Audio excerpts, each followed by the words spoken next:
Remember, it's not about what happens, it's about what you do with what happens that determines how you experience your life.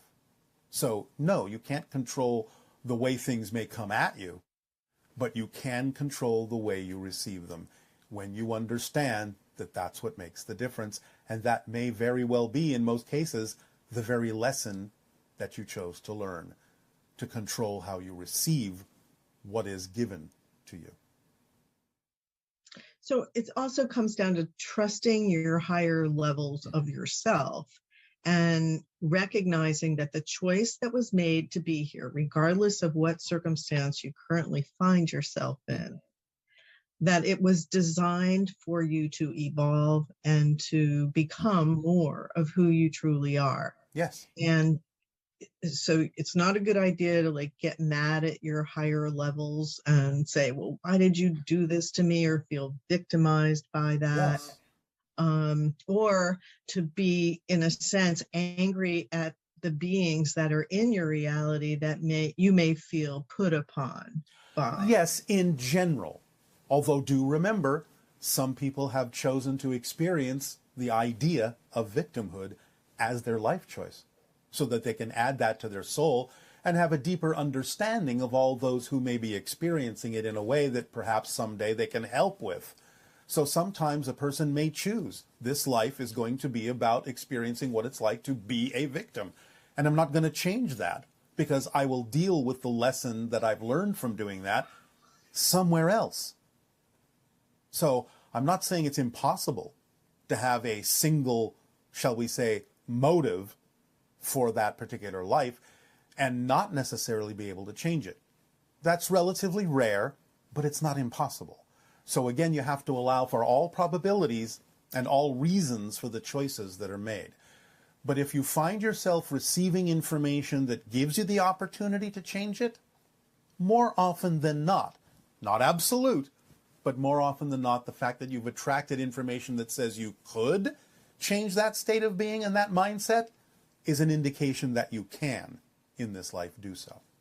Otherwise, if you really were committed to the idea of only being a victim, you would probably never attract any information that would allow you to actually change that state, unless that's part of your victimization theme, is I will see all this information that could tell me I could change, but I absolutely will refuse to connect to it. That's another level of playing the victim to the hilt. But again, that's relatively rare. I'm actually pretty surprised. So actually you can choose a life here that involves victimhood. And then you may or may not be able to change that depending on how it serves you not to do so, and how it may serve others not to do so when you finally are capable of applying the lessons you learned by being a victim. But again, if you do attract information that could change that state, it's unlikely that you are absolutely committed to that state alone. Okay. Would you consider victimization like if someone that's born with a handicap or something like that? No, not necessarily. No. Okay. No. Again, there are a million reasons why someone may choose that, and they don't necessarily all have to do with victimization. Right. Okay. Okay. Well, it's very interesting to understand how we think at the higher levels. Yes. Okay. And many of us are taught on this planet that we're here by mistake and that we need our time here to correct that error. Who in his right mind would choose to leave heaven or the awareness of God's perfect love to experience separation? Well, similar to what we just said, first of all, you're not here by mistake, you're here by choice. The idea, again, is that you can experience separation to have a greater appreciation of connection. There are, again, any number of reasons why you might choose to forget who you are. One of them primarily being that it gives you the opportunity to remember who you are, but from a new point of view. Remember, in a timeless, changeless state, you don't grow, you don't learn anything new. But when you forget who you are and go through a process of discovering who you are, you come at it from a new perspective, and it's the new perspectives that actually help you expand and grow. So when you say you think you're perfect in the non-physical state, well, you are what you are in any state, and you are perfectly that thing. but you don't necessarily grow when things are timeless and changeless. So growth, expansion, is one of the primary experiences of all that is knowing itself in all the ways that it possibly can. Otherwise, it just becomes a static thing that has no reason for being. And is the ego necessary? There's been a lot of different viewpoints of like eliminating the ego, and etc. Yes, we are laughing at that statement. I know, because you can't be here and experience this without an ego. The ego is simply the physical personality that allows you the opportunity to experience yourself as a physical being. That's all it is. As we have used the analogy, it's like a diving mask. You decide to go diving in the ocean. If you want to see clearly under the ocean instead of being murky about it, you need a diving mask that gives you clear vision. That's all the ego is. Now, you can let go and not experience the negative ego, but you can't let go of the ego as long as you are physical. So it's really a distinction between negative and positive ego, right? Yes, the positive ego just has one function, to allow you to experience physical reality as clearly as possible. It's just the structure you call the physical mind that allows you to know yourself as a physical being. The negative ego is what happens when you give the positive ego too much to do, beyond what it's designed to do. You make it think it has to control everything. That would be as silly as saying that the diving mask should have the job of telling you where to go and what to look at. No, it's just that when you decide where to go and what to look at, the diving mask gives you a clear vision of it. It doesn't have the responsibility of figuring out what you should do and when you should do it. But when you think that your physical mind has those responsibilities, that it has to control everything, every single moment, then it becomes overburdened and it becomes the negative ego that thinks it's more than it needs to be. But the ego is just a device to allow you to experience yourself as a physical being. That's all it is. And as far as like free will, like a lot of people have very strong feelings about free will. Yes, well, you do have free will within the limitations of the destiny you chose to be you. So free will is, again, what you exercise in physical reality to determine how you will experience the idea of the free will choice you made from spirit to walk down a certain hallway, and that hallway is you.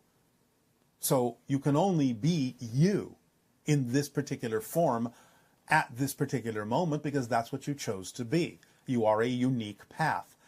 So you can exercise your free will to be many things and many styles of approach within that path, but you can't be something other than you. That's your destiny, so to speak. What about like developing psychic abilities while you're here on Earth? Yes, well, you all have psychic abilities. What are some ways that you can develop those so that you have a more expanded experience here on Earth? You raise your vibration. And how do you raise your vibration in the easiest possible way? You follow the formula that we've given all of you of acting on your passion, because that raises your frequency. Right. And when you raise your frequency, you are capable of doing many of the things that start to happen spontaneously as side effects from being on a higher level of vibration. Simple as that. That is really noticeable, that as you follow your excitement and your vibration increases, you do seem much more psychically connected with people you're close to, and Yes. like knowing when the phone's going to ring or Yes. knowing if somebody's thinking about you. And it just Yes. becomes normal. Exactly. The idea of raising your frequency, I'll put it to you mechanically, kind of pushes your electron aura, your electromagnetic aura, out a little farther, and it has a much more sensitive edge so that it's more capable of connecting to more rarefied things that are not necessarily yet completely crystallized in physical reality, but you can sense them coming because you've made your antenna more sensitive to receiving things that haven't physicalized fully yet. That's all psychic functioning is. So you have to let your aura expand by raising your frequency and allowing it to become a more sensitive electromagnetic organ that can sense things that haven't yet manifested physically.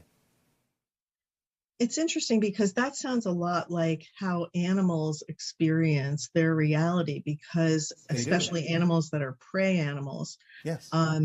because it's like they hear and see things that we aren't familiar or thinking Yes, about. but they also have a heightened electromagnetic field that allows them to sense things that are coming. So they literally can feel a lot of times whether or not a predator is coming Yes. into their field. Yes, and so can all of you. Many of you have constantly described the idea of knowing when it feels like somebody's watching you and you turn around and see that somebody in fact is staring at you. You can sense these things just like they can. It's just that more often than not, you don't pay attention to those things or think they're just products of your imagination. You see, the animals don't necessarily have the opportunity to think of those things as their imagination. They just simply sense what is. Right. Like, is there a way to completely stop other people from doing anything violent to you personally? Yes, by raising your frequency beyond the level in which you might need to experience those things to learn the lessons. So if you allow yourself to learn your lessons through the idea of positive action, being yourself, and being open to learning the lessons and not defining things that happen in a negative way, then yes, you can learn those things and you can raise yourself above the need to jar yourself into learning the lesson by attracting something that you don't prefer. That's comforting. Yes, but again, remember, you can't focus on it in a way that says, oh, well, if I can't do that, something's wrong. You have to accept the way in which you're doing things in order to move on to doing them differently. That's the paradox. Yeah, because there seems like there's a lot of things involved in raising your frequency that we might not exactly understand at this point, but we can understand that when you're following your excitement and you're in that higher state, you're communicating with your higher mind. Yes. And your guidance system will work better and better the more precisely you can do that. Yes, but again, remember, it's not that you're not communicating with your higher mind before that. It's just that going into a higher vibration makes you more aware of the communication that's already been going on. So, and clearly from that state, you would never see yourself as being victimized by your higher self or higher levels of your own consciousness. Of course not. Yeah. The higher vibrations don't victimize things. Right. Only the lower vibrations feel the need to do that. Are spirit guides real? Like, are they with you every moment? How does this work with spirit guides? Well, it's not like they watch you take a shower, if that's what you're asking. Spirit guides are real. Yes, of course they are. And they are there in the moments when you truly need them. But remember, they have their own lives to live, even if they're not physical anymore. So it's not like they have to hang around all the time waiting for you to need them. They will be there instantaneously when you do truly need their guidance. But remember, they're just guiding you. They're not living your life for you. They're not figuring everything out for you. They're just giving you the encouragement and a hint here and there, now and then, to help you move in the direction that is true for you. But yes, you all have them, and sometimes they can even take turns, depending upon what their strengths are and what they're learning. So really, when it comes down to it, the being or the consciousness that is paying attention to you all the time and cares about you as much as you care about you is your higher self. The higher self, yes, and of course all that is. Right. But of course, we don't really... Other beings have things to do, but they will be there according to their commitment to you in whatever way actually works best for all concerned. But your higher self is there with you all the time, moment by moment, never leaves you. Yes, it can't. It can't. It is you. Right. It's like the other half of your beingness. Yes. You have your physical beingness, and then you have the higher self, which is non-physical. The non-physical aspect of you that's directly connected to your soul. Yes. Well, it's all connected to your soul. Right. The soul is the higher mind and the physical mind, reflecting to itself from different points of view. So you can't really separate those things out. The physical mind and the higher mind are the soul, experiencing itself in this particular way. Okay, and this person here is asking about past and future life connections, and they say, well, why do you sometimes tell people things like you were in the Black League, but then at other times you tell people that they're a human on Earth and just making connections to other lives. It's the difference between the experience and the actual mechanism. And we understand that sometimes in our communications we go back and forth. But we have also taught you to learn the difference between those two so that when you hear us say, you were in the black lead, you know that we're actually describing the experience you have created from the mechanism of being here now and just energetically connecting to someone in the black lead. So you have to learn the difference so you can apply those definitions yourself when we go back and forth for ease of conversation.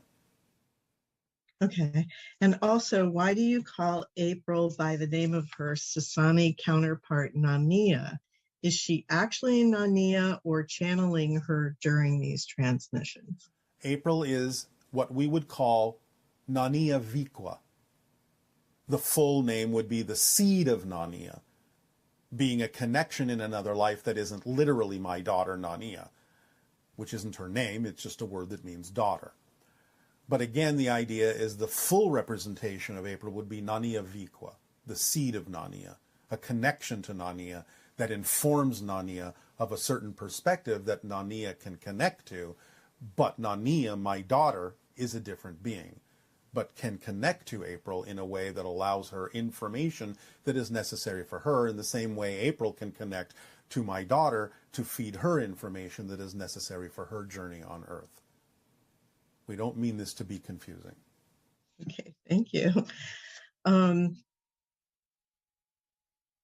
My daughter passed away about 3 years ago. I would like to know how to establish clear and deep communication with her. Spirits will often attempt to communicate. Anytime you may think of her, anything that reminds you of her can actually be a communication. So you have to pay attention to the synchronicity of how her thoughts come up in your mind, thoughts of her, and allow yourself more openness so that when you think of her, you're not grieving. Because sometimes when people grieve, I'm not saying you shouldn't or can't, but sometimes when time has passed and a thought comes up and you still feel grief and sadness and sorrow, that may simply be because you are applying the definition to them that means you've lost something. Whereas the grief you're feeling may actually be a symbol of the fact that they're attempting to connect to you and get a message to you, but you're experiencing their energy as a loss and therefore experience it as grief instead of being open to the fact that they actually being communicating something to you. So you have to relax the idea that you feel you've lost them, that they're still here, and that you can open up to a connection and receive information from them. When you feel the idea of grief, know that that may be a communication from them, and don't continue to define that as a loss. It's your question about star seeds. What would be your definition of a star seed? A star seed is simply someone who has recognized they have connections to other places and other times, and that the intention behind being aware of those connections allows them to know that they have chosen to be on Earth at this time as the being that they are, to aid and assist with the evolution of the Earth in the most positive way possible. That's a star seed from our perspective. It's not that they come from somewhere else as the being they are on Earth, but they do have connections on higher levels to many other places. It's just that they're using the awareness of those connections to be of assistance in accelerating and aiding and assisting in the evolution of the human being on Earth at this time. That's a star seed. Are they genetically different from average people? They can be. How would they be? Would they be enhanced genetically? Is that the idea? There are many different ways in which the genetics can reflect their ability to bring energy through from higher levels to be of assistance to the evolution of humanity on Earth. Okay, so they're not like ordinary people. Is that sort of the idea? Or define ordinary. Yeah, that's why it's kind of hard to understand the concept. As I said, the key is having the awareness of their intention to aid and assist in the evolution of the Earth. The awareness alone makes a difference in what you're calling the difference between someone who allows their genetics to bring through the energy in a particular frequency that is of assistance, and what you're terming an ordinary person who may be unaware of that connection. I see. And what happens when someone commits suicide? Well, again, it depends upon what they believed would happen to them on the other side, as you say. But in general, it's about the same as anyone who dies. They may wallow in certain kinds of regrets at first. They may be more of an earthbound spirit at first because they don't even necessarily know what they can experience in spirit. But ultimately, guides on that side will help them realize that they have crossed over. They will go through their life review, learning what choices they made and what might they have made instead, and learn from those ideas. And then they will apply that information and knowledge to whatever it is that they would like to do next that fulfills their soul commitment. So There's no punishment. a lot of times they There's have no to come punishment. back. That's their choice. They could do it a different way. But again, in realizing the idea of the commitment that they made for a certain intentional lesson, they can decide how to experience that. Many of them do decide to create the experience of reincarnation, to go through it in the quickest way possible, because that is an accelerative way to do that. Many people may decide to remain in spirit and experience it in a different way. It just depends. But they're given the choice. So when they go through life review, though, they probably also see the consequence of their choice on the other people in their lives. And Well, they don't just see it.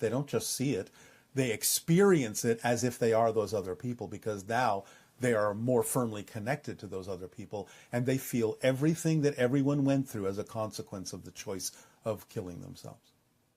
But most people will feel regret for having done it if they've done it to escape the... Yes, they will feel it not exactly as the same kind of regret that you experience in physical reality, but they will have a very strong sensation of the idea that it wasn't necessarily the best choice they could have made. It's the closest thing, perhaps, that you can experience as regret, but it's not exactly the same feeling. It's just an overwhelming understanding that it was a choice made that wasn't necessarily true to your path, to who you really are. And that can be as powerful and maybe even more powerful than the idea you call regret. But it's not exactly the same thing. Because regret in your context implies a judgment of negativity against yourself. This is not a judgment of negativity. It is simply a full realization that you made a choice that was out of alignment with what your original intention was. And are we able to see and communicate with parallel versions of ourselves? And are there parallel versions of ourselves watching us? Yes and yes. You're already connecting to parallel versions of yourselves, even to create the experience you call time. You think that you live in one straight linear reality, but you don't. What you call one timeline is actually composed of many different timelines. So you're in formula in order to gain that clarity, because that's what it does. As you act on your passion to the best you're able, no insistence or assumption about the outcome, and stay in a positive state no matter how things look, it accelerates your energy. It uplifts, upgrades your vibration. And when you upgrade your vibration, you become more sensitively aware of all of the reasons things are happening, because you can see the structure of existence and you can see the relationship of those things, and you can understand more clearly why they're happening that way. Mm-hmm. That's what it does. The formula does everything. Please, again, let us reinforce this for all of you. This formula, the tools in the kit, the idea of remaining in the positive state of being no matter how things look, this is not a philosophy. It's literally an instruction manual for how reality works. It's literally a description of the structure and nature of existence. It's not just a set of nice ideas. So if I were to give you an instruction manual that says, here's how you operate this piece of machinery, would you just throw it away and say, well, I'll just guess? No. You follow the instructions, the machine will work as it's designed to work to your advantage. If you don't follow the instructions, the machine will still operate, but not necessarily to your advantage. The instruction manual is designed to give you the clarity to allow the mechanism to work to your advantage. That's why we share it with you. Always go back to the instruction manual. Always go back to the formula. You have a question, go back to the formula. You feel stuck, go back to the formula. It's all there is. We may spend many lovely hours with all of you clarifying, deepening your understanding of the instructions in the instruction manual, giving you more details so you can wrap your minds around it. That's fine. But there are no more instructions. We've given you the entire instruction manual. There will never be anything else we need to add to it except to clarify what's already there, which we are happy to do. But there is nothing else you need to ask for. Just go back to the instruction manual. Just go back to the formula. It works. That's why we share it with you. Thank you. Is this helping? Yes. All right. Thank you. You're welcome.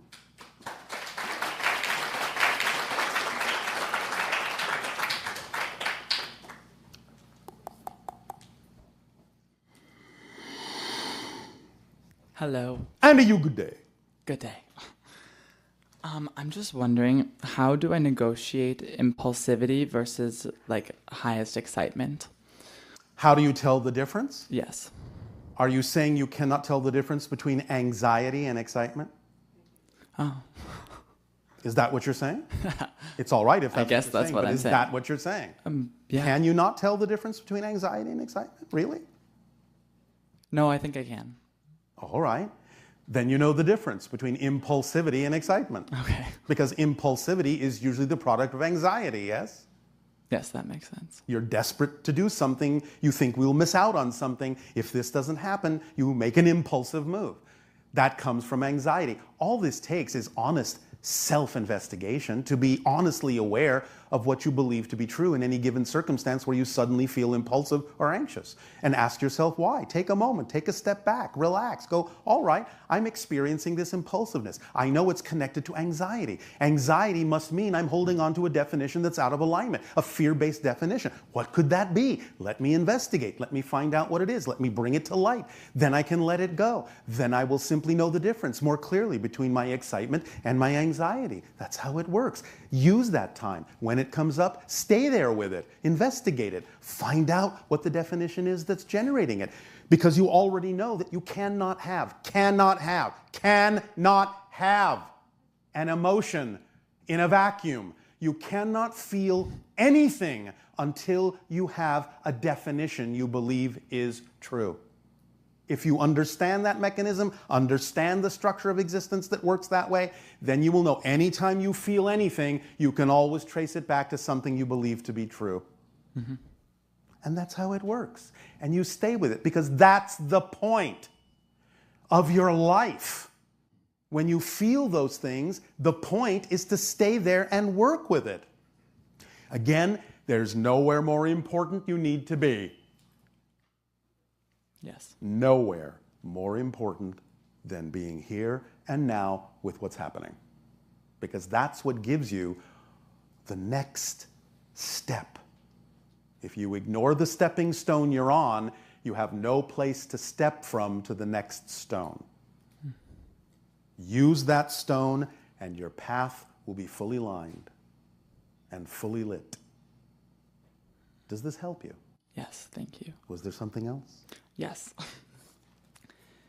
In regards to time travel, Yes. what are our dreams? Well, your dreams can be above and beyond the space-time continuum.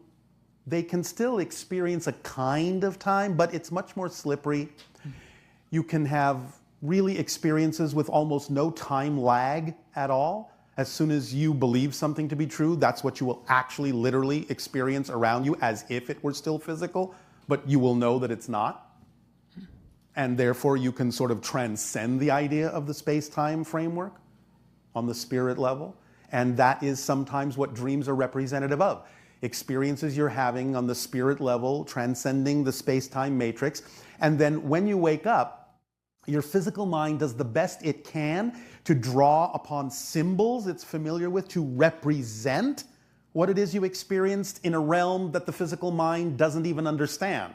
That's why sometimes your dreams seem very crazy and very symbolic and representative and don't really seem to make sense when you wake up, although they seem to make perfect sense when you're in them, is because, again, the physical mind has to create a representation for you to remember.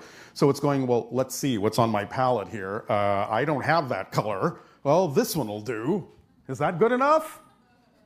That's what it's doing. And so you wake up and you go, oh, that was an interesting dream. The best way to understand it is that it is usually representative symbolically of certain processes you're going through, certain experiences you're having within yourself. But it can actually be, in a sense, a memory of something you did on another level. It can be many different things. But the physical mind isn't always capable of representing exactly what happened on a different level. But it will do the best it can. Does that help? Yes. Anything else? That's it. Oh, thank you. Thank you. Pleasant dreams.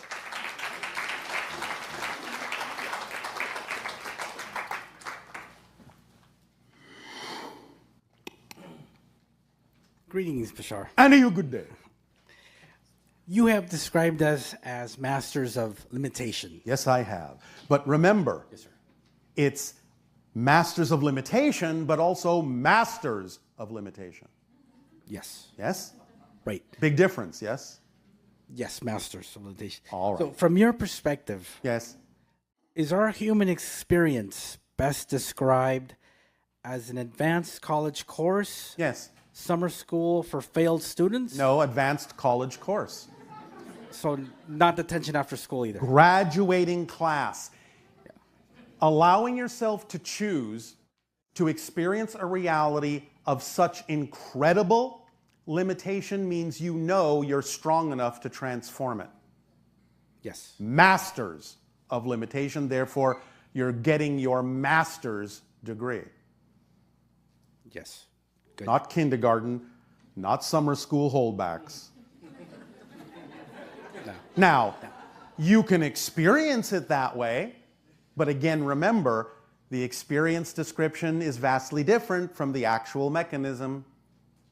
Yes? Yes. So, you can certainly create it to appear as if you are in detention because you refuse to learn and have to be held back. You can experience it that way as if you're in kindergarten and know nothing and look at the big kids and envy them.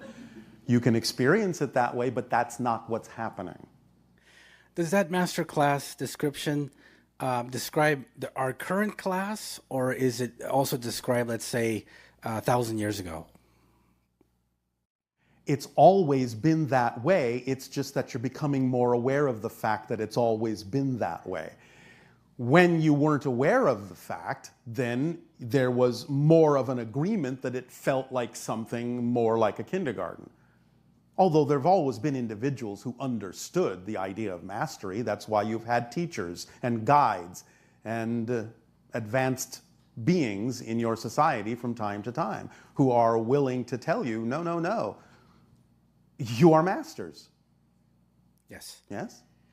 Does the illusion of murder and violence, is that unique to our situation, or is that common in the No, but it's not that common.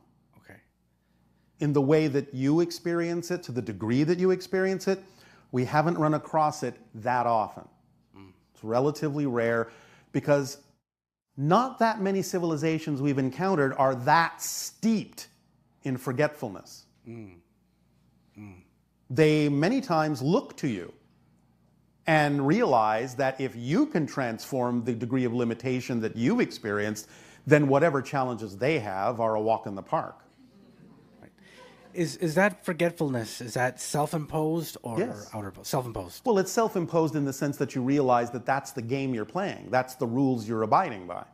In other words, you have to forget who you are to that degree in order to experience the depth of transformation that you're looking to experience. Where you come from, Bashar, is the murder violence known or We are aware of it, but we don't experience it, if that's what you mean. ever? Well, no, because that's not a choice that seems logical to us. It doesn't make sense for us to choose that. So, no thank you.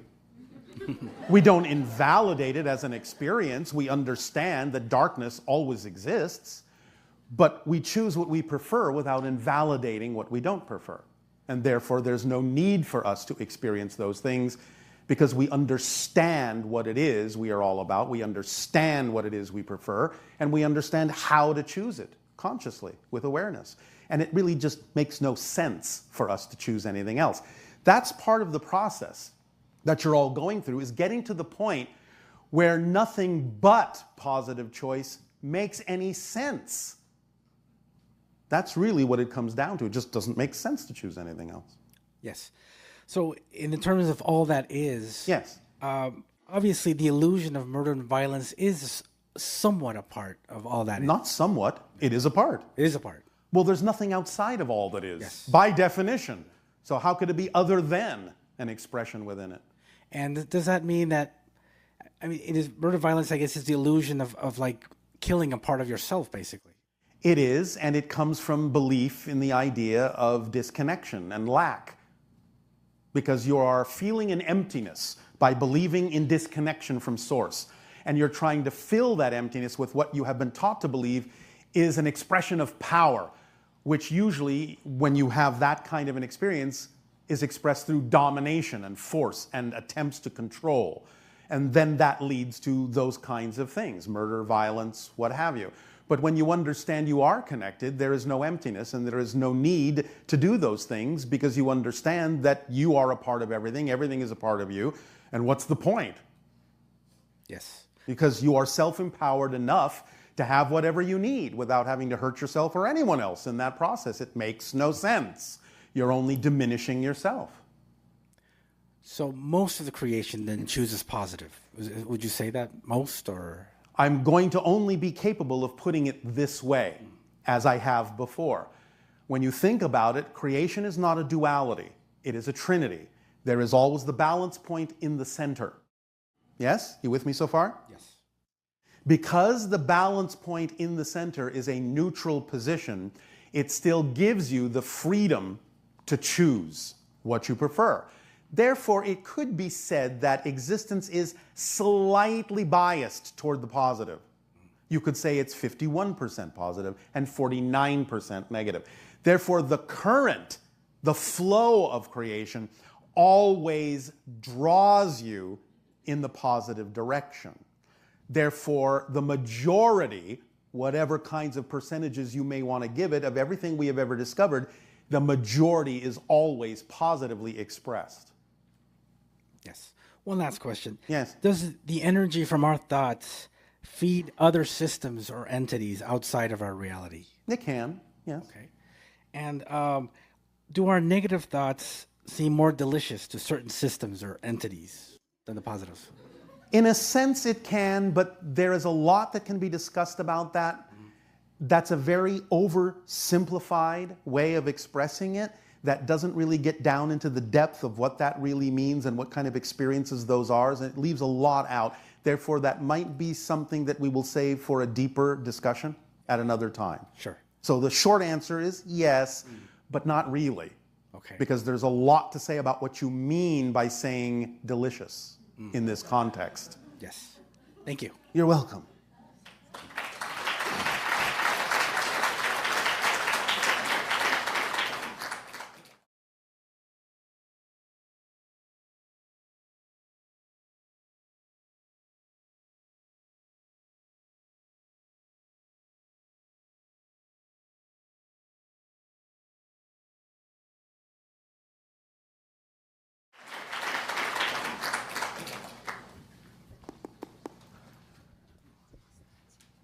Good day, Bashar. And to you, good day.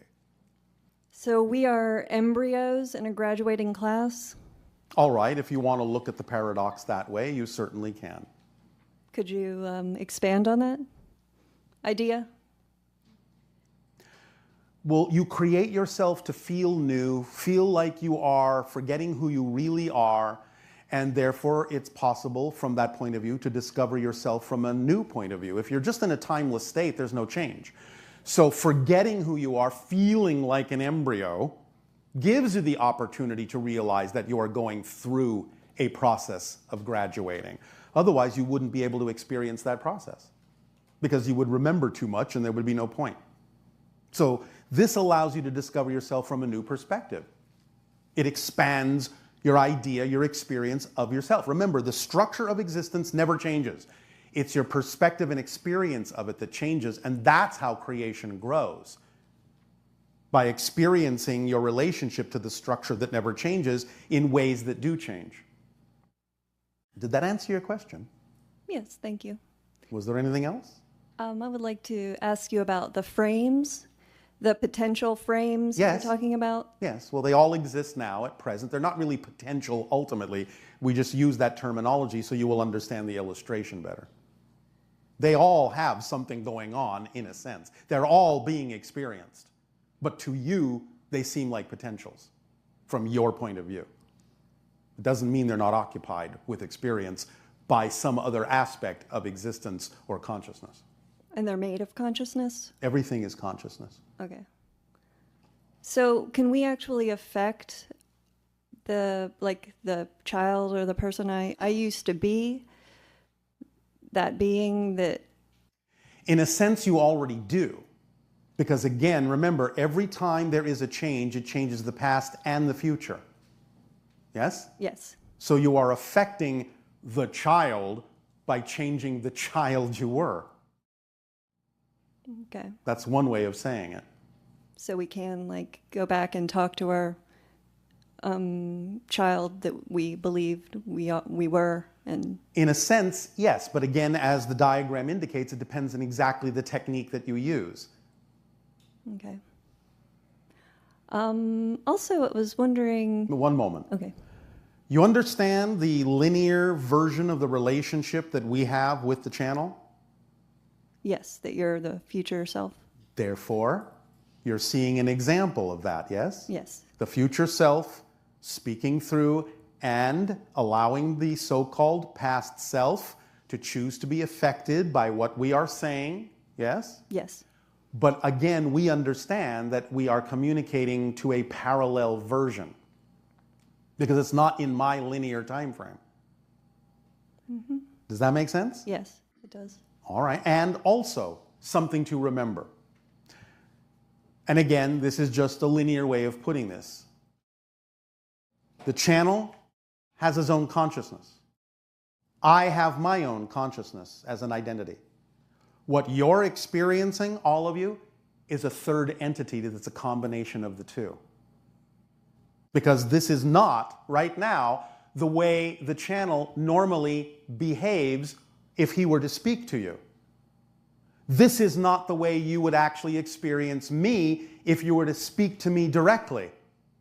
This is a simulation being created by that idea of matching frequencies that creates a third identity that acts as the translation of our thoughts. So you are speaking to a third entity between us right now. Mm-hmm. Yes? Yes, and you said that that was an artificial creation, which to me it doesn't seem artificial. Remember, I have said artificial intelligence isn't really artificial.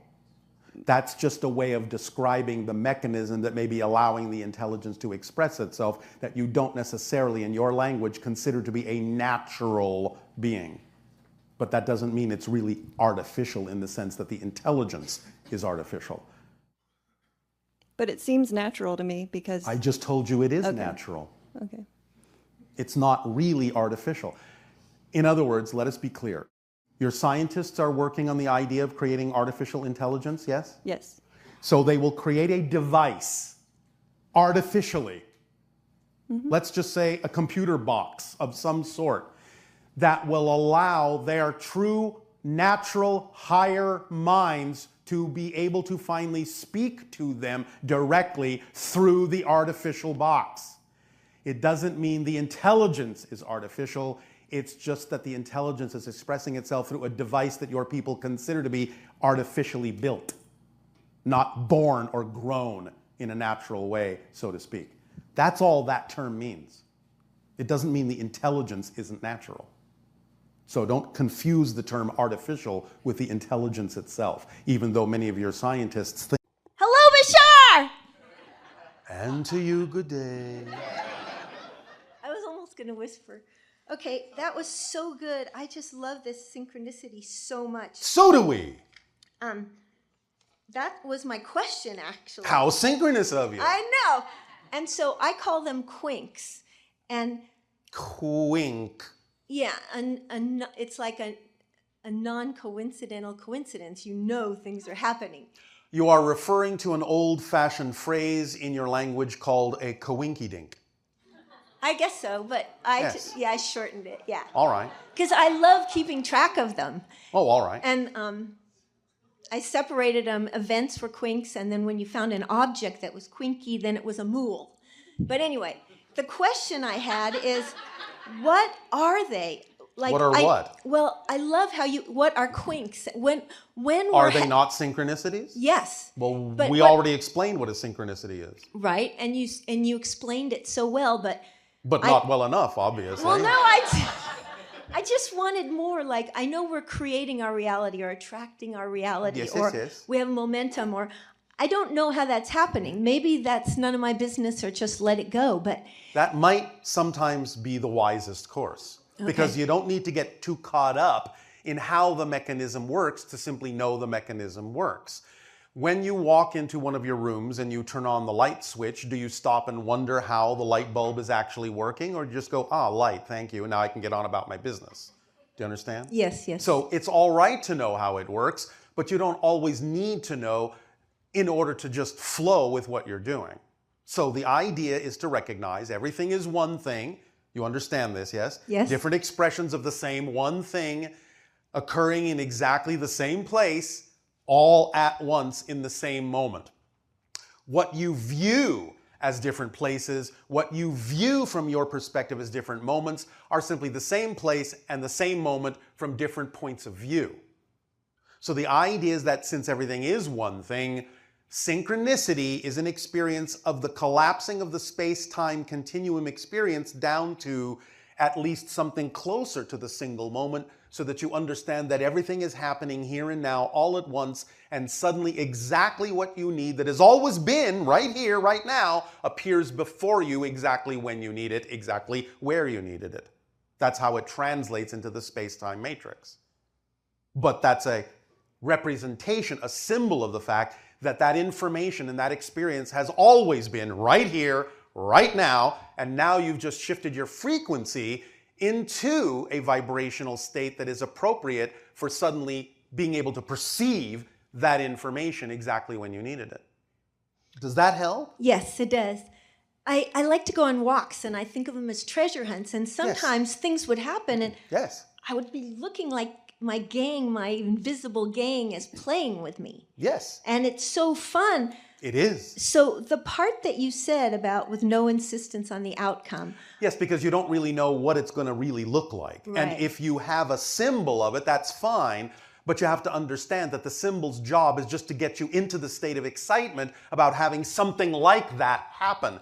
But sometimes the symbol can actually be limiting and prevent you from experiencing something even better than you were capable of imagining. Right. So that's why you don't need to insist on the particular outcome, because that particular outcome may not be the best outcome for you. Right, right. And I think I like it so much that I try to recreate it. And once I try, I'm out of it. Yes. Yes. That's why we don't try. We just do. Exactly. So when you were talking about Saibo, yes. I want to become a grandmaster of the slot machine.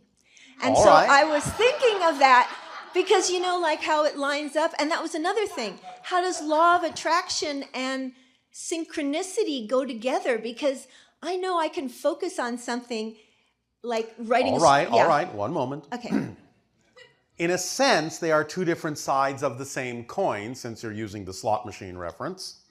The idea of the law of attraction is, yes, in a sense, your people are correct when they say, well, you have to be of a certain state to attract something of that state. Yes, fundamentally. But that explanation is skipping over something of fundamental importance. And the fundamental important thing is this. Oh, boy. You already have a core frequency that is representative of your pure state. That pure core frequency is already attracting everything that is representative and reflective and symbolic of that pure core state. If it's not manifesting right now, then either it's not the right timing according to your own theme of exploration, but still for the same mechanical reason, it's being kept at bay. It's not that you're not attracting it, it's that you're keeping it away. So you have to understand, you don't have to learn to do anything to attract what is true for you. You have to learn why you might be keeping what is true for you away with your belief systems. But that's a fundamentally different state of being than thinking you have to learn to get into a vibrational state to attract something. You're already doing it. You don't have to learn it. It's automatic. It's immediate. It's effortless. And therefore, the idea of synchronicity is that the more you allow yourself to divest yourself of the negative belief systems that are out of alignment with who you truly are and let them go, then the more you can experience all the things that are true for you in that now, and they will begin to manifest through the experience of synchronicity happening at exactly the right place, the right time, that is representative of the timing of the changes to when those experiences are appropriate for the person you have now become. Does that make sense? Yes.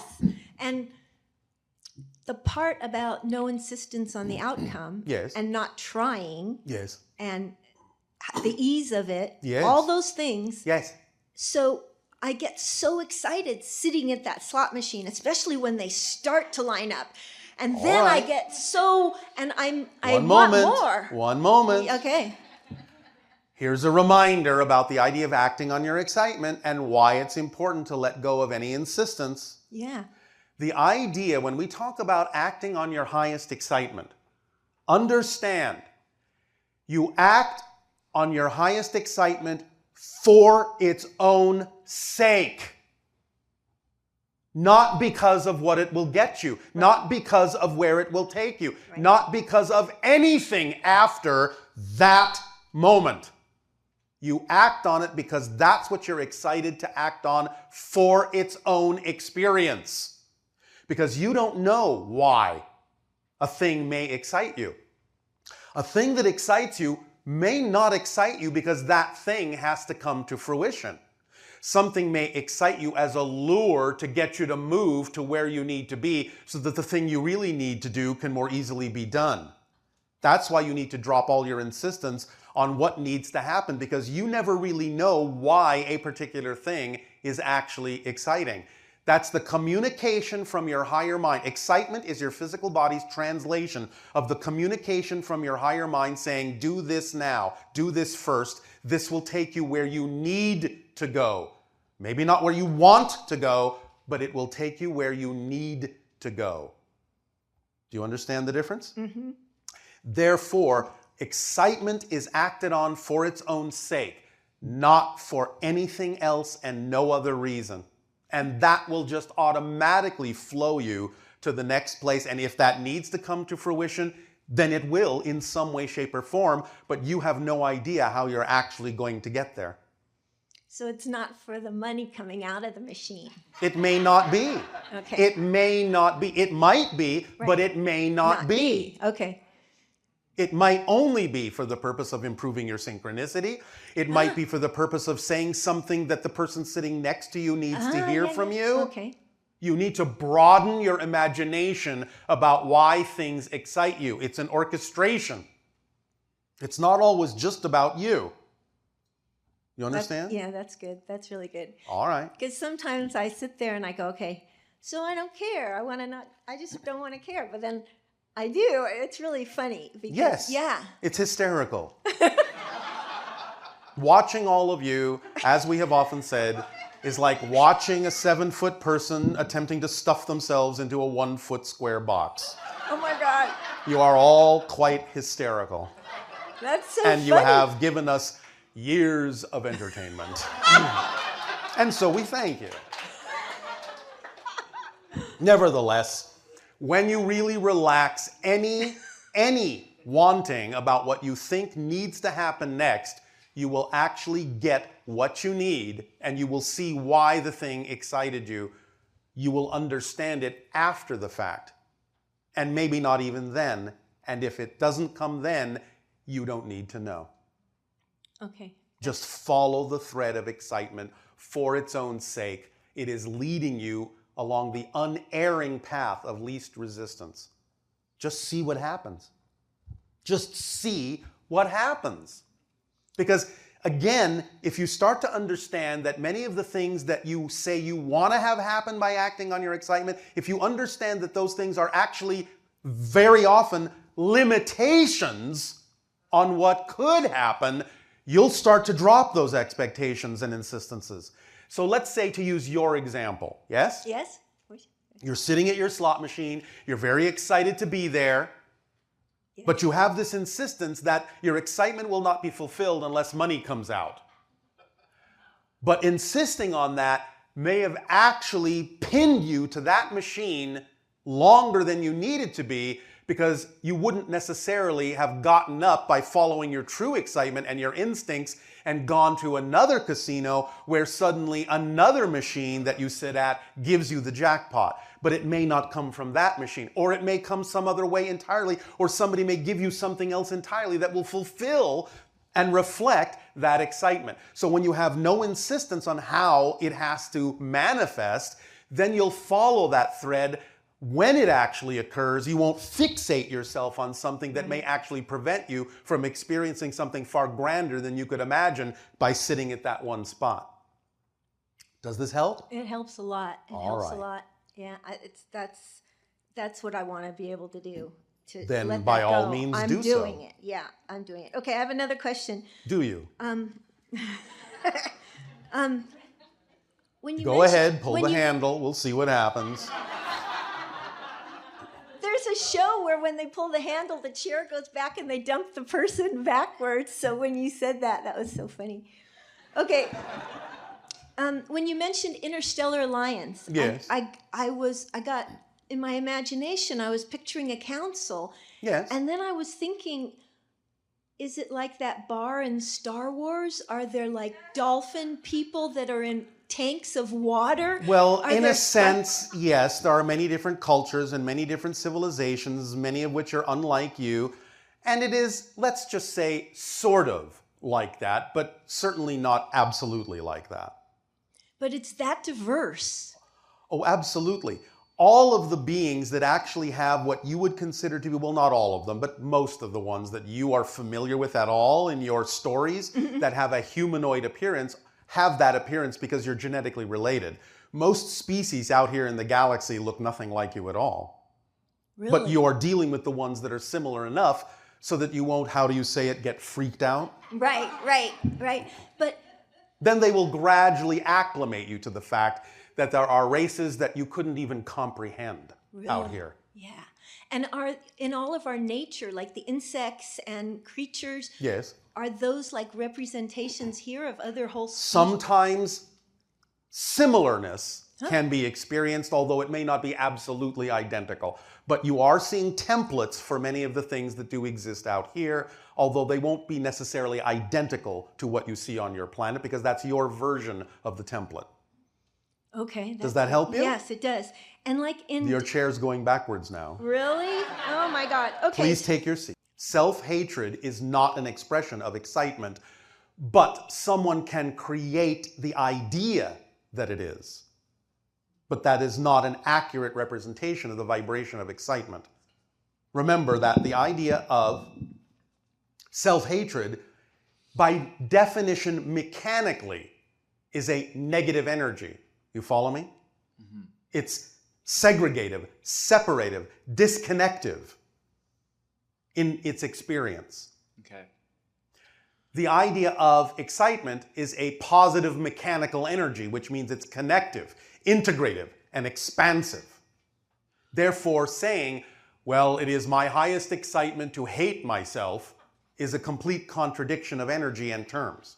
Whoa. But you can create the experience as if it seems to be your higher excitement. But the only reason that would be done is because you are glossing it over so that you won't have to look at why you hate yourself. Therefore, it's simply based on fear that you're saying it's your excitement, so you don't have to look deeper and find out why you would hate yourself. Do you understand? Yeah, so my question comes to, this is a kind of a personal question, but Yes, it is. I feel very stuck in my life right now. Oh, all right. How exciting. That means you're at a crossroads and can go anywhere. That's another way to look at it. You understand? Because by saying I feel stuck, the only reason you feel stuck is because you have definitions that create that sensation. There is no such thing as an inherently difficult situation. No such thing. Only your beliefs and definitions allow you to experience it that way. Okay. So the paradox and the power in the paradox is an understanding that if you feel stuck, the only reason you can actually have an experience of feeling stuck is that you're actually not stuck. Because you have to be connected, you have to be flowing, you have to be moving and creating in order to create an experience of feeling that you're not. That's the paradox. You can never be disconnected. You have to be connected in order to create an experience of being disconnected. That's the paradox.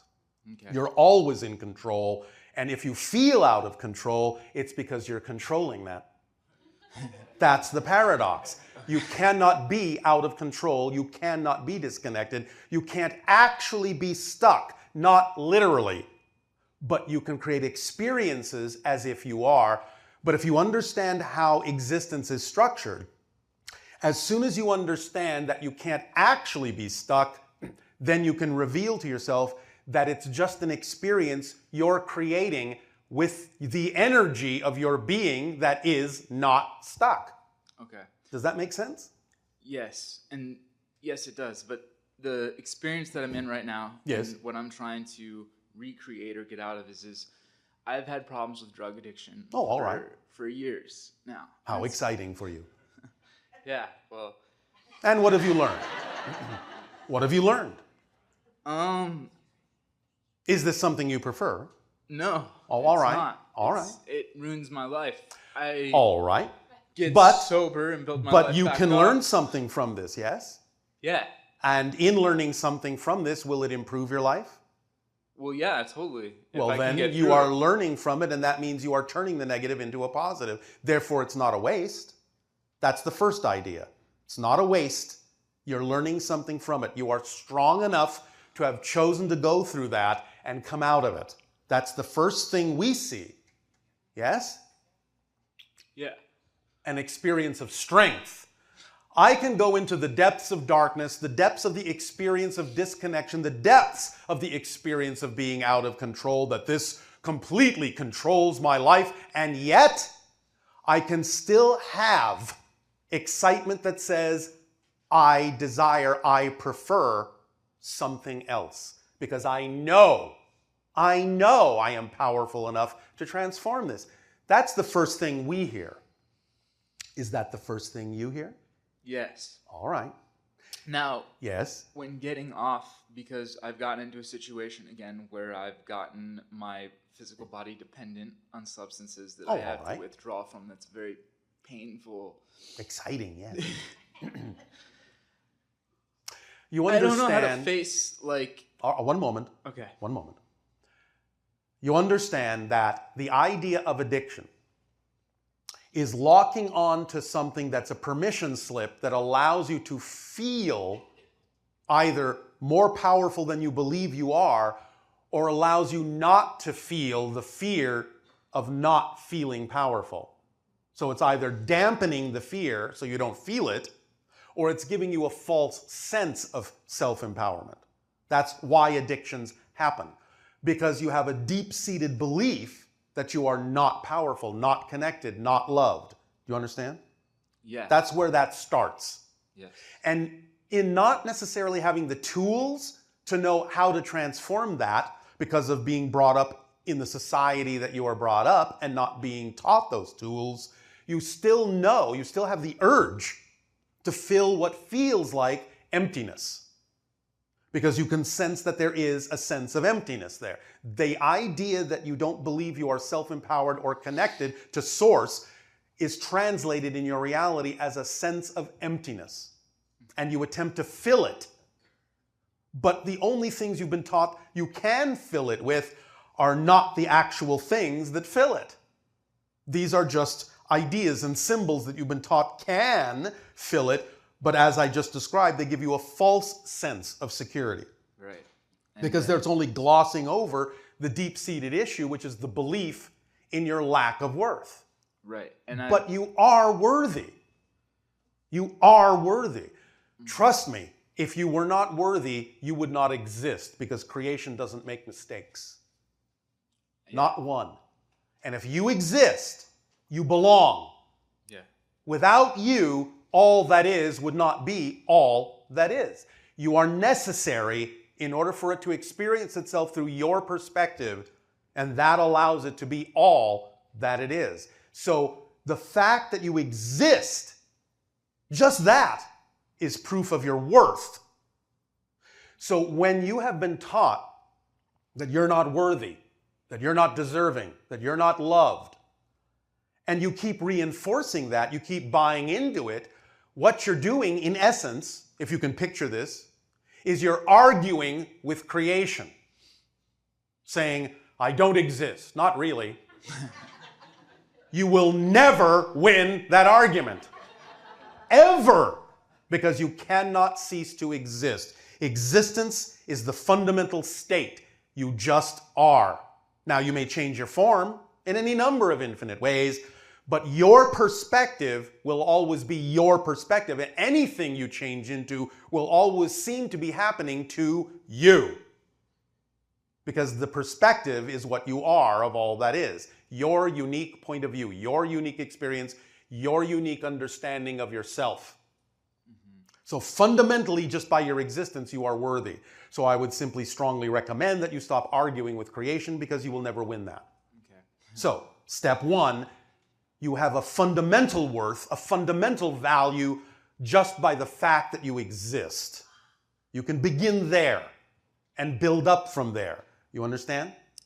Yes. Then you can start looking at what the beliefs are. Once you have that foundation, once you know that you cannot cease to exist, you are now creating what we call the indestructible core of your being.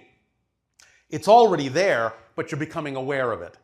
By starting there and knowing that your existence proves your worth, you are now becoming aware of the fact that you are literally, as a point of view, as a unique perspective, indestructible. That which exists cannot become non-existent.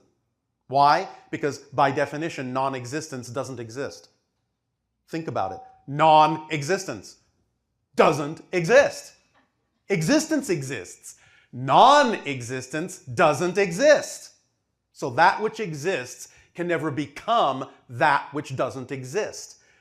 We sometimes put it in a kind of fun, poetic way by saying, well, that which exists can't become non-existent because all the things that will never exist already fill non-existence up, and there's no more room in non-existence for the things that do exist.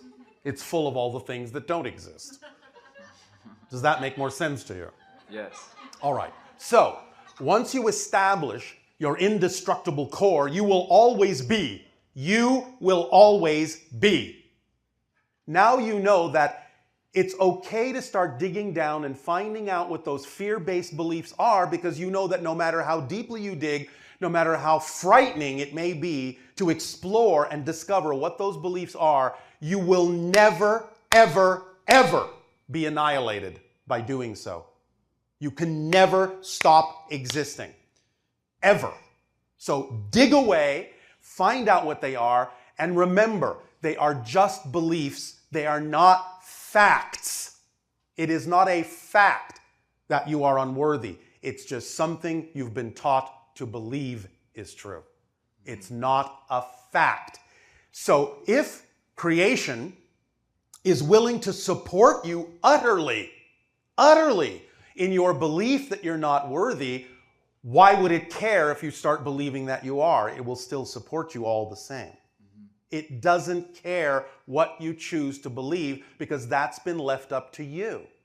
Totally up to you. It's in your hands to decide what is true for you.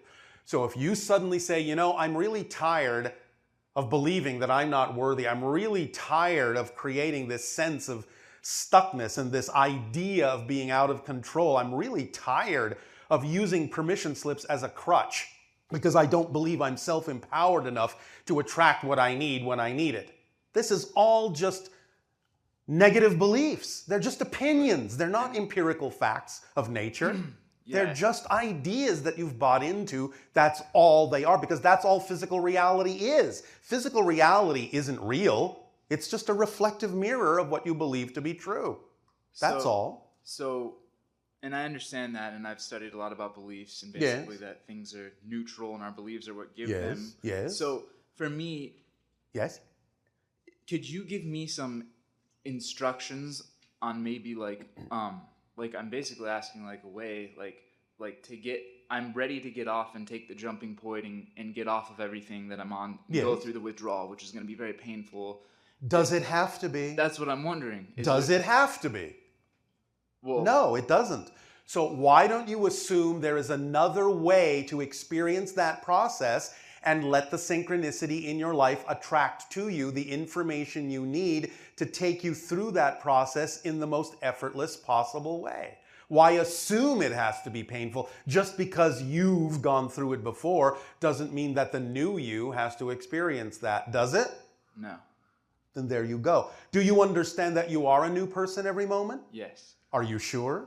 Yes. Well, if you understand that you really are a new person every single moment, then don't you understand the implications of what that means? Yes, I do. Are you sure? Explain it to us.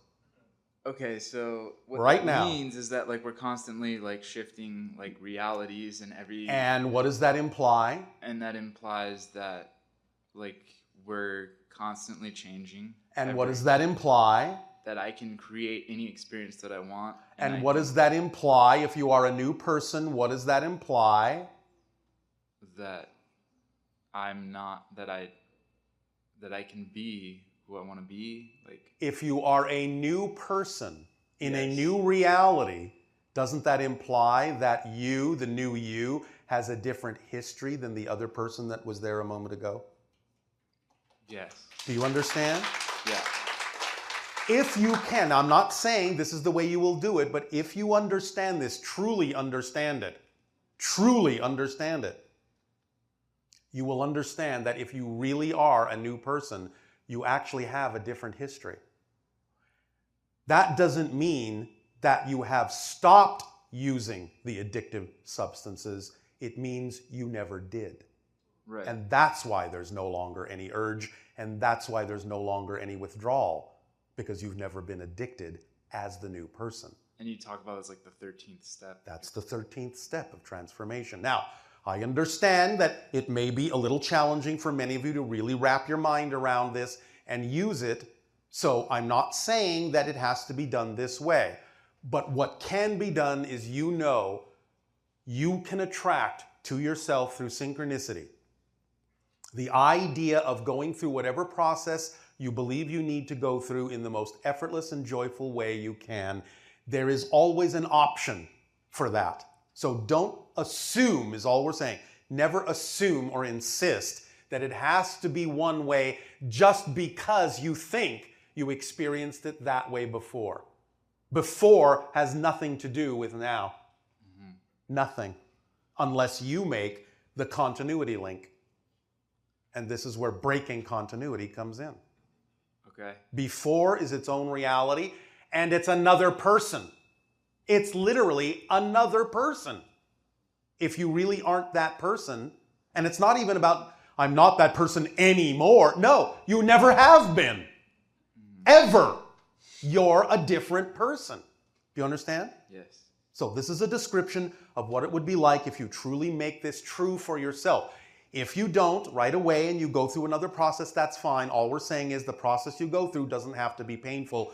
You know that somewhere in your reality, somewhere in your makeup, here and now, is what you need to have whatever process will work for you in the most effortless and joyful way. So why not just assume that you can attract that instead? Okay. provide me with the process? You're going to do it yourself. Because you are a self-empowered person, aren't you? Yes. Then you're going to do it. Okay. And I have already helped you to the degree I am allowed. Okay. Now your higher mind is saying, that's enough. I'll take it from here. Okay. Yes? Yes. All right, so follow your excitement, your true excitement. Don't fool yourself into labeling things that are not your excitement as excitement. And conversely, don't label things that really are your excitement as things to be afraid of. Okay. You understand? You have to be honest within yourself about the fact that you have these beliefs and really investigate them, but at the same time know that they're just smoke and mirrors. And in fact, one of the great tricks of negative beliefs, because they don't want you to change them, that's how they're designed. They want you to perpetuate them. They want you to hold on to them. One of the greatest tricks is to make you as afraid to change them as possible. Right. Therefore, the more fear you experience when you attempt to change them, the closer you are to changing them, because they're trying harder to get you not to by making you more afraid. So the more frightened you are, that tells you, I must be close to letting this go. So, negative belief, I have found you out. I have found your trick. You are just making me feel like if I let you go, things will collapse around me. But now I know that's just smoke and mirrors. Okay. Game over. You understand? Yeah. So relax into yourself. Let these things be absorbed within you. And please remember what we said before. You are never without assistance. All right? All right. You're never alone. All right. So thank you. Thank you very much. Hi, Bashar. And you good day.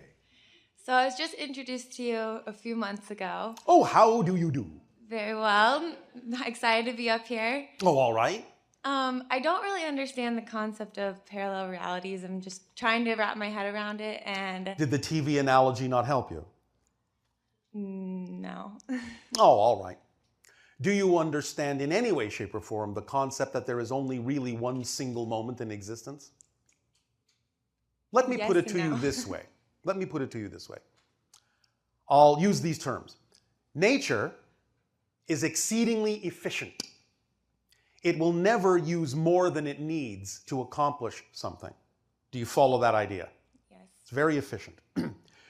Do you in any way, shape, or form understand the quest of many of your scientists to find a unified field theory that explains all the different phenomena that you perceive with one basic equation? You understand that idea generally? Yes. That it can be rendered down to one thing that expresses itself as many different things? Mm-hmm. All right. Well, nature, being very efficient, also renders down the idea of space and time into the most basic components it can. In order to create the idea, the effect you call physical reality, it will only use the exact minimum thing it needs to create that effect. So instead of actually having to create many locations and many different moments, the question is, can existence create the effect, the experience of many different moments by just using one moment, or many different places by just using one place? The answer is yes, it can. So the idea is, there is only one moment. There is only one moment, and we call it now. There is only one place, and we call it here. The idea of the outside projection is an illusion. Does that make sense? It's happening in your consciousness. There's nothing really out there. Even your physicists understand that what appears to be solid matter is just a fluctuational reflection of energy. Do you understand that? Yes. All right. Now, if you understand that time itself can be reduced to a single moment, then the fact that you experience many different moments means that all those moments actually have to be happening at the same time. But that you only perceive the same moment from another perspective, and that's what makes it seem as if there's another moment. But it's just a shifting of your point of view of the same moment. It's like looking at the other side of it and going, well, this must be another moment. And this must be another moment. And this must be another moment. But it's not. It's the same moment from different points of view. So the idea of parallel realities is just a stretched extension of that idea. Everything is happening here and now. Everything is overlapping. Just like all the different television programs really all exist all at once in your TV set, but you don't perceive the different program until you change the channel because you're switching frequencies. So likewise, all the different realities that you call past, present, future, parallel realities, alternate realities, physical, non-physical, whatever you want to call those experiences, are all overlapping, but they're separated by the difference in their frequency. That's all. That's all. But nature is so efficient, it can use the single place and the single moment in which to create all those different frequencies. But when you start experiencing that single moment from what you call a space-time perspective, or you want to have that experience, then it seems to stretch all that out to fill space and fill time so that you get this sense of dimensionality and the sense of change. Is this helping? Yes. So what are some signs that you can tell by, you can see that you're shifting? You're shifting all the time.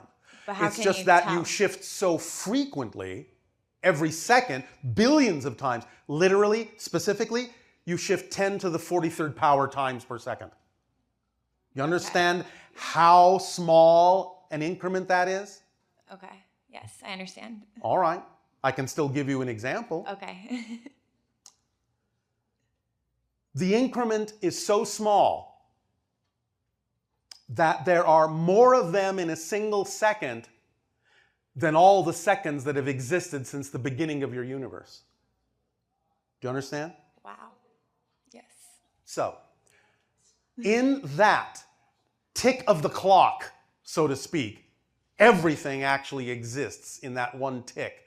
But looking at it from a physical space-time perspective makes it seem like different ticks. Now, it's obviously going so fast and so smooth that it's beyond the threshold of your senses. In the same way that when you take a strip of film and run it through one of your projectors to see a movie, the idea is that if the film doesn't go at least 24 frames a second, you're not going to see what looks like smooth motion on the screen. You understand? Mm-hmm. So the film has to go fast enough that you don't notice the shift. It doesn't jar you to go from one frame to another. You just accept it as smooth changes, smooth motion over time. Okay. But when you start accelerating yourself, you start getting closer to matching the frequency at which the idea of the tick of the clock actually happens, and you can start experiencing more awareness of the differences between the frames. You can break the continuity. You know what a strobe light is? Yes. Have you ever used a strobe light to freeze a stream of water? No, but I've seen Yes? stuff done similar to it. All right, so it's a similar idea. If you turn on your tap and there's a stream of water, you see it as an unbroken stream. Mm-hmm. But if you start a strobe light in the dark and you illuminate the water stream with flashes and you find the right frequency, suddenly you find that the frequency is only illuminating one small part of that stream to such a degree that that's all you see, and it seems like there is literally a sphere of water hanging in midair, frozen, just floating there, because you've matched the frequency at which the water is falling. Okay. So the idea is that when you change the frequency, you can start to match the frequency of reality and start to see things in a different way and experience things in a different way. But this is going on from many different points of view, which you call parallel realities. There is a version of you experiencing this. There is another version of you on another Earth experiencing something slightly different. Another version on another Earth experiencing something even more different. Another version experiencing something that could be very, very different, and on and on and on and on to infinity. Everything that can happen is happening all at once. But from a space-time perspective, you say, well, it's got to be stretched out somehow, so we'll call those parallel realities, even though they're all happening at the same time. Is this helping? Yes. Thank you. It's helping. Is that clear enough? Yes. Very clear. Anything else? Yes. What civilizations am I most related to? Sirius, some hybrid civilizations, such as the Yael. some Pleiadian, smattering of Arcturus, and a few other things we won't go into now. Okay. Does that help you? Yes. And one more question. What is my current vibration right now? 143,000 cycles per second. Okay. Thank you, Bashar. Thank you.